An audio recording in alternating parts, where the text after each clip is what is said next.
자, 오늘 함께 나눌 말씀 제목은 악한 세대에서 우리를 건지시려고 라는 제목으로 우리 함께 나누도록 하겠습니다. 지난주에는 우리가 갈라디아서가 왜 기록되었을까? 그리고 어떤 성격을 가지고 있는가? 어떤 책이었는가에 대해서 어떻게 보면 객관적인 그런 내용들을 잠깐 살펴봤었습니다. 갈라디아서는 어떤 책이었었습니까? 이것은 참 개인적인 그런 부분들인 거예요. 어떤 사람은 이 갈라디아서를 통해서 인생 자체가 완전히 바뀌어지는 사람도 있었고요. 어떤 사람은 갈라디아서 그냥 복음이 어떤 거다. 이제 그런 거를 그냥 지식적으로 알고 이렇게 가시는 분들도 계시고, 또 갈라디아서를 통해서 뭐 별반 다를 거 없네 막 이렇게 느끼면서 어떻게 보면 참 개개인의 어떤 그런 맞게끔 하나님께서 인도를 해주시는 것 같아요. 저에게 있어서는 이 갈라디아서가 참 순수한 복음을 알려주는 귀한 책이다. 저도 이제 사역을 하면서 또 때로는 일도 하면서 또 여러 가지 또 맡겨주신 일들을 감당해 가면서 살아가다 보면 또 믿음 생활을 하고 또 현실을 살아가다 보니 또 때로는 이것이 섞이게 되는, 나도 의도치 않았었던 부분들과 이 복음이 이렇게 약간 변질되거나 섞이거나 약간 희석되거나 그런 부분들이 많이 있었습니다. 그런데 이제 갈라디아서는 그 약간의 조금 방향이 조금 흐트러지려고 했었을 때 다시 원래 자리로 돌아오게끔 만들어주는 너무나도 귀한 책입니다. 그래서 이 책을 묵상을 하면서 저에게 바라는 것이 있다고 한다면, 저에게 다시금 복음으로 돌아갈 뿐만 아니라 다시 저의 신앙을 돌아보고 다시 초신자의 심정을 가지고 다시금 이 복음을 접하게 되는 것이죠.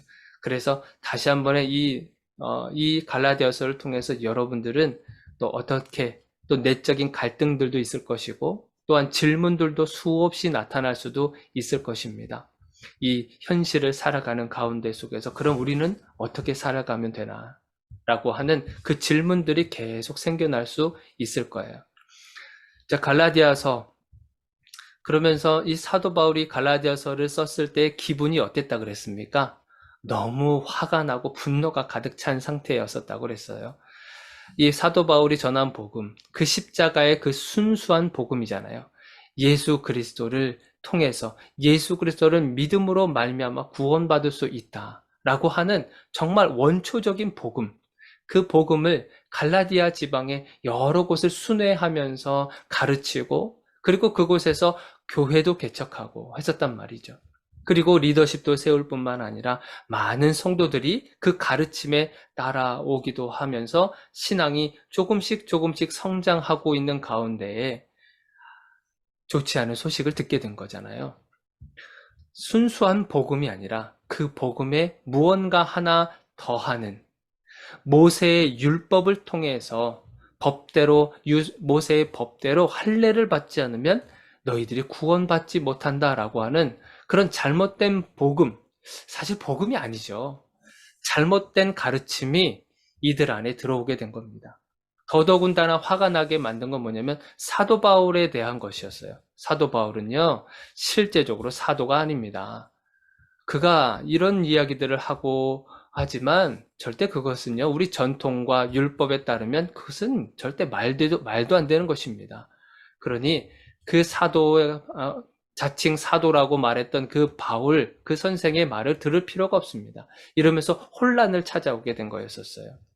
그러니 이 사도 바울은 분노가 가득 찰 뿐만 아니라 또한 하나님의 그 거룩한 분노심을 가지고 다시 바른 복음으로 이 성도들을 인도해 내야겠다고 하는 그 사명감을 가지고 이 펜을 든 것이었습니다. 단순히 이 갈라디아에 있는 사람들뿐만 아니라 앞으로 있을 후손들에게까지도 안 좋은 영향을 미칠 수 있기 때문에 이 갈라디아서를 쓸 수밖에 없었던 거예요. 진짜 복음이 무엇이냐? 진짜 복음은 이러한 것이다. 라고 하는 것을 다시 강조하면서 이제 이 갈라디아서를 읽게 되는 후손들과 갈라디아 사람들이 다시 복음 앞으로 돌아오게끔 하려고 하는 그 의도가 있었던 것이에요. 자, 그러면 이제 오늘 본문 말씀으로 이제 돌아오게 되면 우리 1장 1절을 한번 볼까요? 사람들에게 난 것도 아니요 사람으로 말미암은 것도 아니요 오직 예수 그리스도와 그를 죽은 자 가운데서 살리신 하나님 아버지로 말미암아 사도된 바울은 이렇게 기록되고 있죠.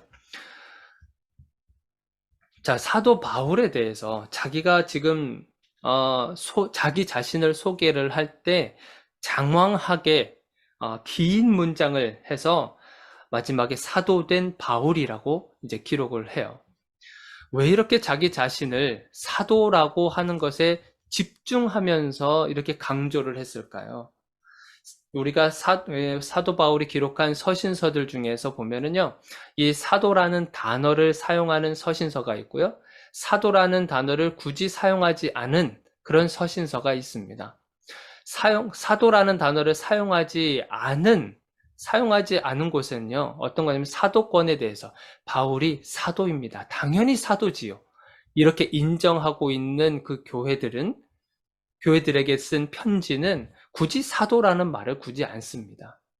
그런데 사도라고 하는 단어를 사용하는 이 서신서, 그 교회나 그 지방은 이 바울의 사도에 대해서 굉장히 불만이 많은 곳이에요. 그래서 이 사도라는 단어를 의도적으로 사용을 하게 되는 겁니다. 그런데 참 신기하게도 다른 서신서에 비해서 이 갈라디아서는요, 굉장히 길게 쓰고 있습니다. 아주 장황하고 거창하게 하고 있는 거예요. 사람들에게서 난 것도 아닙니다. 사람으로 말미암은 것도 아니고 오직 예수 그리스도와 그리고 하나님 아버지로 말미암아 사도가 되었습니다라고 하는 것을 굉장히 강조해요. 이만큼 갈라디아 지방은 어떻다는 거예요?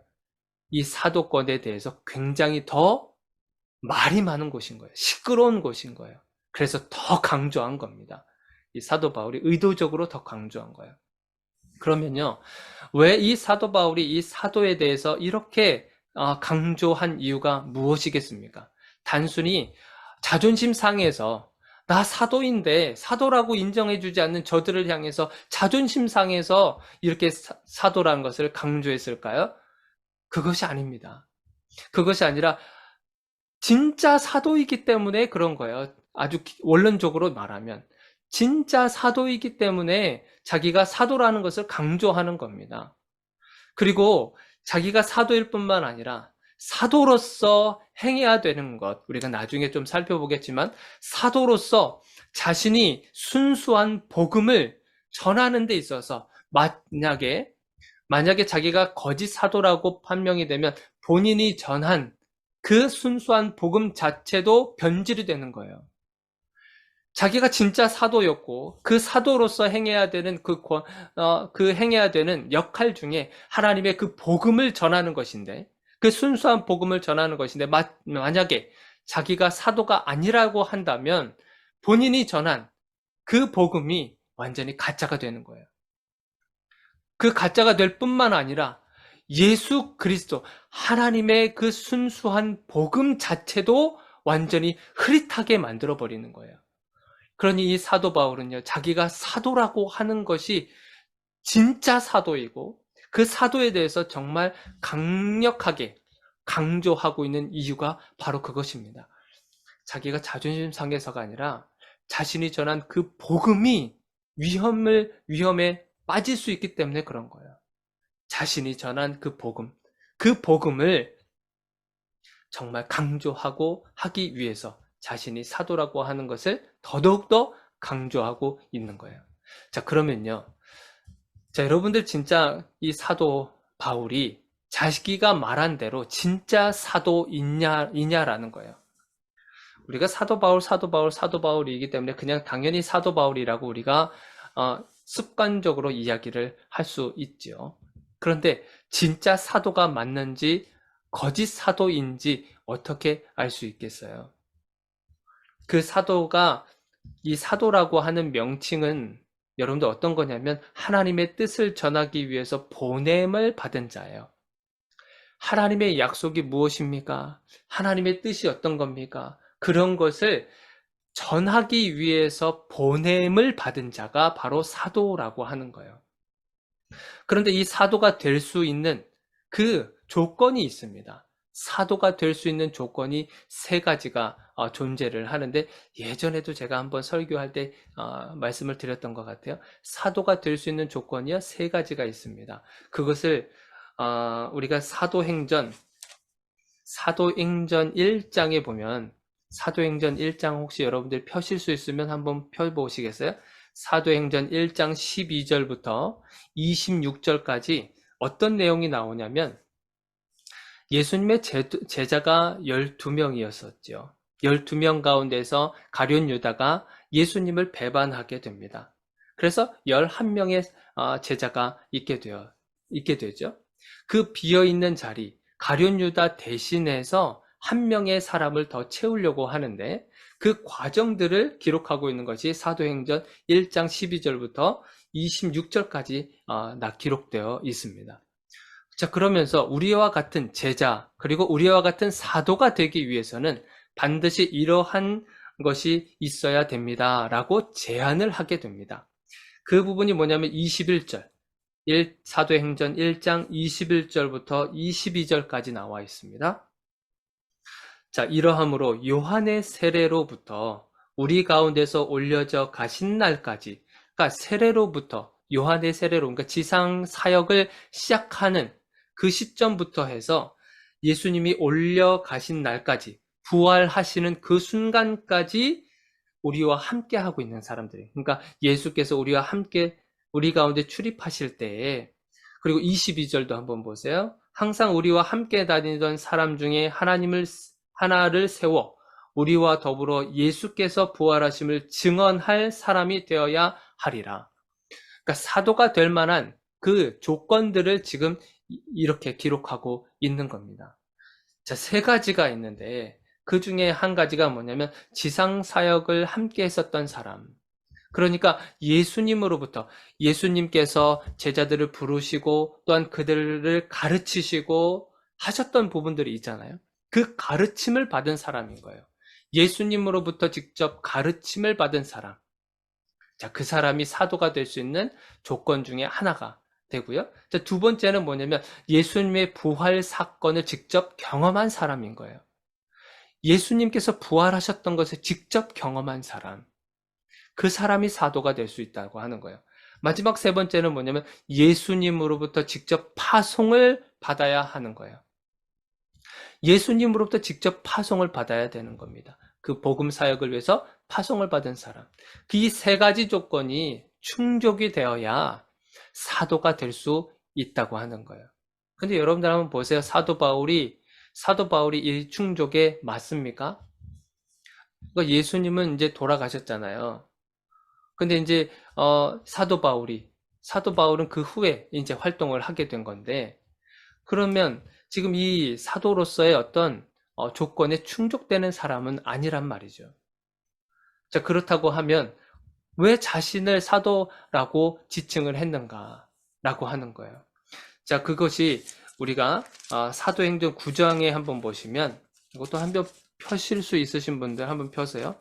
자, 사도행전 9장에 보면 어떤 사건이 일어나냐면, 예수님께서 그때 당시엔 사울이죠. 사울을 만나는 사건이 있습니다. 사울이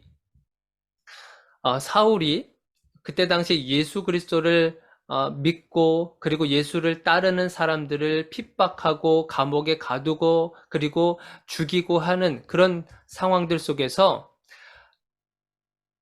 공문을 가지고, 그러니까 합법적인 방법을 가지고 그리스도인들을 핍박하기 위해서 공문을 가지기 위해서 길을 떠나는 과정 가운데서 다메섹에서 예수 그리스도를 만나게 됩니다. 예수 그리스도를 만나게 되는 그 사건을 통해서 이 사도 바울이 사도로서 인정을 받게 되는 일이 이제 나타나게 되는 거예요. 자, 사도 바울이 다메섹에서 분명한 예수 그리스도의 음성을 듣게 됩니다. 어떤 음성을 듣게 돼요? 사울아, 사울아, 네가 어찌하여 나를 박해하느냐? 라고 하는 음성을 듣게 됩니다. 자, 이 음성은 누구의 음성입니까? 예수 그리스도의 음성입니다. 그 예수 그리스도는 어떤 예수 그리스도예요? 부활하신 예수 그리스도의 음성이 지금 사도 바울에게 들려지는 거예요. 그러니까 사도의 조건이 될 수 있었던 예수 그리스도의 부활 사건을 직접 경험한 사람이 사도가 된다 그랬는데, 이 사건을 통해서 바울은 사도로서 인정받을 수 있는 조건이 하나가 충족이 되는 일이 되는 거예요. 사울아 사울아 네가 어찌하여 나를 박해하느냐. 이 음성은 부활하신 예수 그리스도의 음성인 거죠. 그 음성을 직접 듣게 된 겁니다. 자, 그러면서 사도 바울이 질문을 던지잖아요. 주여 누구십니까? 라고 질문을 던졌을 때 그 질문에 대한 답을 예수님이 직접 가르쳐 주십니다. 나는 너가 박해하는 예수다. 여러분, 가르침이라고 하는 것이 뭡니까? 뭔가 질문이 있어서 질문을 했었을 때 그 질문에 답을 해주게 되면 그 가르침을 받게 되잖아요. 그 질문에 대한 답을 해준 그 사람에 대해서 가르침을 받게 되는 거예요. 그러니까 이 질문, 주여 누구십니까? 라고 하는 그 질문 앞에 예수님께서 직접 가르쳐 줬다는 거예요. 나는 너가 그렇게 핍박하고 있는 예수다. 그렇게 답을 해주십니다. 그러니까 가르침을 받게 되는 거예요.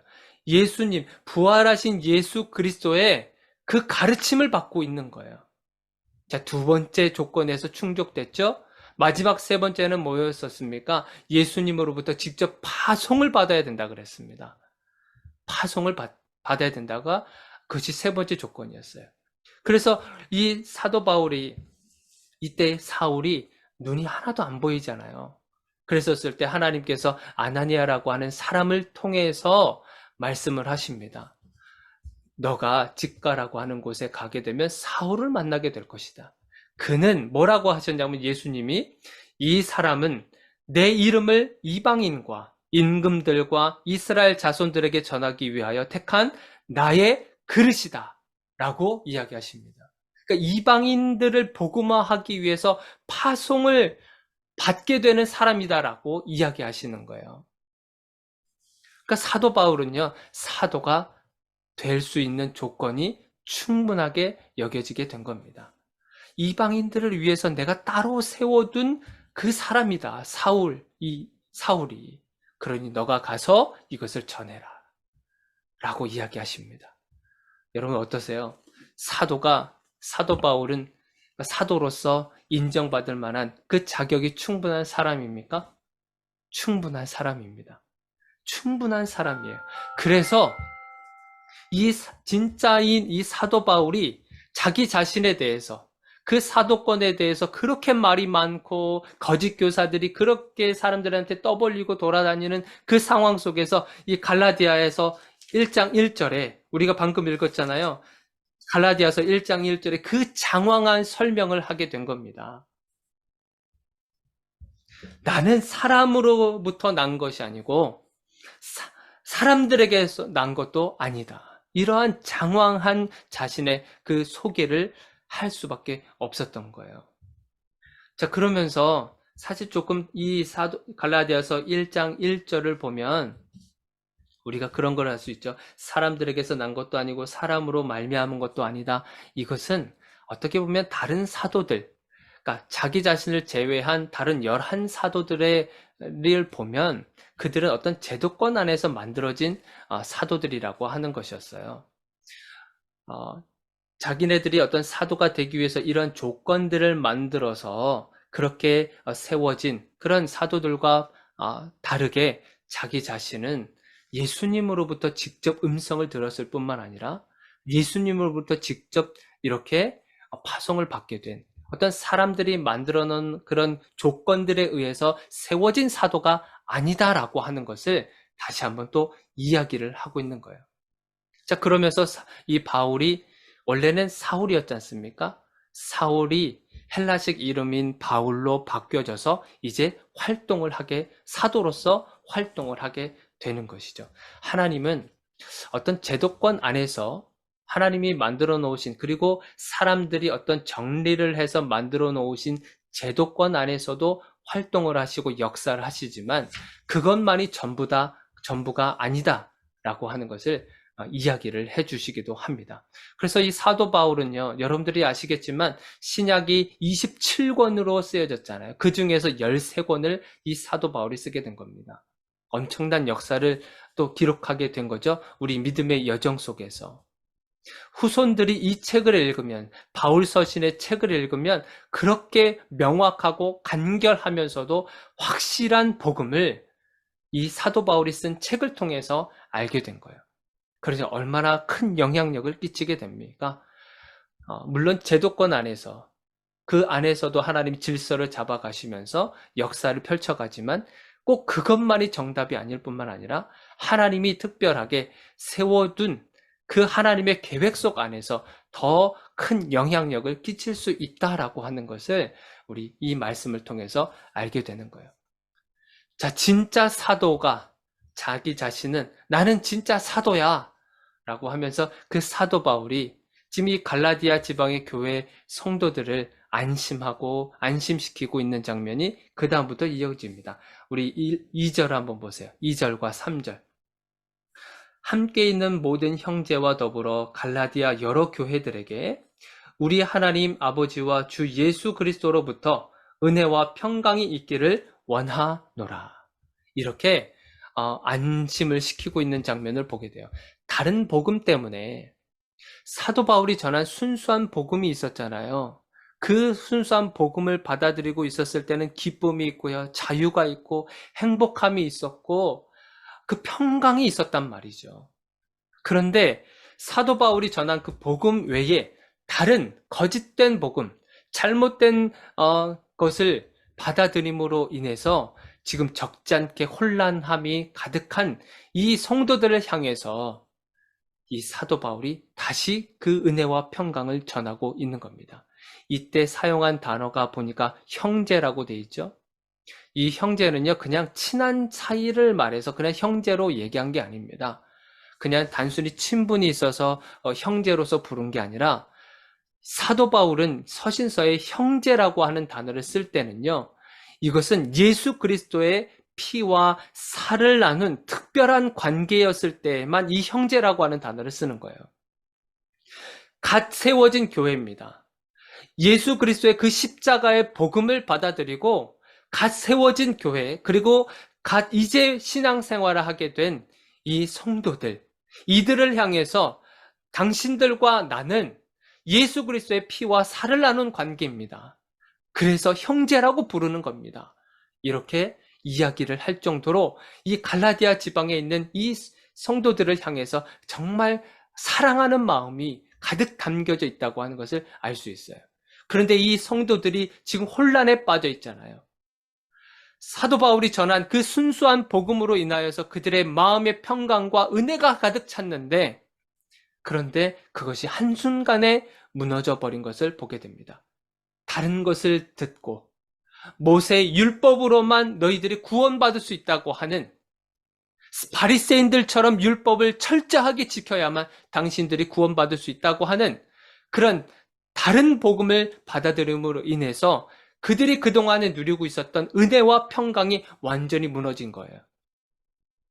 그래서 그것뿐만 아니라 이 다른 복음을 들음으로 인하여서 그들의 삶에 있어서도 그런 영향력을 지금 끼치고 있다고 하는 거예요. 잘못된 영향력을 끼치고 있는 그런 현상들을 바라보면서 다시 제자리로 돌려보내는 겁니다. 무엇을 통해서요? 예수 그리스도의 그 십자가 복음을 통해서 다시 그 은혜와 평강의 자리로 오게 만들고 있는 것입니다. 우리가 다른 데서는, 그 어떤 곳에서도 우리가 그 은혜와 평강을 누릴 수 없잖아요. 오직 십자가의 그 크신 은혜와 사랑으로만 우리가 그 평강이 오래 지속될 수 있다고 하는 것을 우리가 이 말씀을 통해서 알 수 있는 겁니다. 그러면 은혜와 평강이신 그 주체가 되시는 하나님이 왜 오셔야만 했는가? 왜 우리들에게 오셔야만 했는가? 그것을 알려주시는 것이 그 다음 절에 나타나는 거죠. 4절을 한번 보세요. 4절. 그리스도께서 하나님 곧 우리 아버지의 뜻을 따라 이 악한 세대에서 우리를 건지시려고 우리 죄를 대속하기 위하여 자기 몸을 주셨으니 영광이 그에게 세세토록 있을지어다. 아멘. 은혜와 평강의 주체가 되시는 그 하나님이 왜 우리에게 오셨다고 하는 거예요? 오신 이유, 여기에서는 우리 성경에서는 다양한 이유가 있지만 이 갈라디아서에서 주시는 그 오신 이유가 뭐냐면 이 악한 세대에서 건지시기 위해서 대속물이 되기 위해서 오셨다고 하는 겁니다. 악한 세대는 어떤 세대입니까? 악한 세대.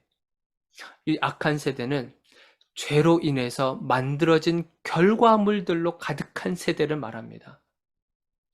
우리가 흔히 세상에서는 죄라고 하는 것, 그 죄라고 하는 것을 우리가 어떤 것으로 정의합니까? 뭐 누군가를 살해한다든지, 다른 사람의 것을 취한다든지, 아니면 우리가 윤리와 도덕적으로 보면 어떤 죄의 목들을 우리가 낱낱이 우리가 말할 수 있잖아요.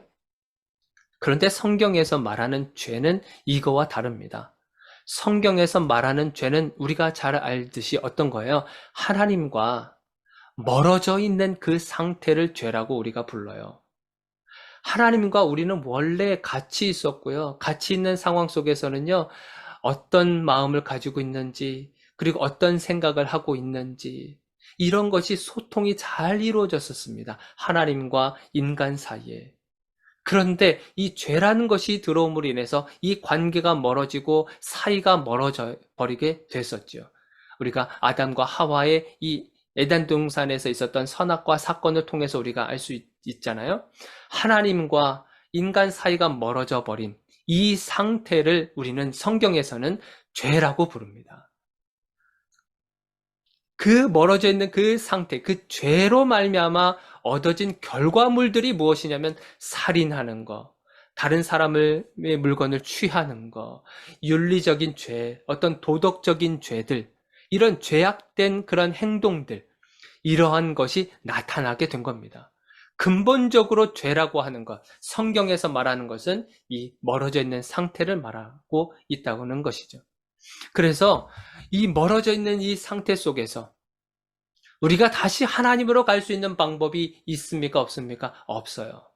그 어떤 것으로도 우리가 하나님께 돌아갈 수 있는 방법이 없습니다. 아무리 착한 일을 해도 우리가 돈을 벌어서 부족한 사람들에게 나눠준다 할지라도 선한 행동을 한다 할지라도 봉사를 많이 한다 할지라도 우리가 심지어는 헌금을 많이 한다 할지라도 교회에 하루도 빠지지 않고 교회에 출석한다 할지라도 우리가 하는 행동 그 어떤 것으로도 하나님과 가까워질 수 있는 방법이 아무것도 없습니다.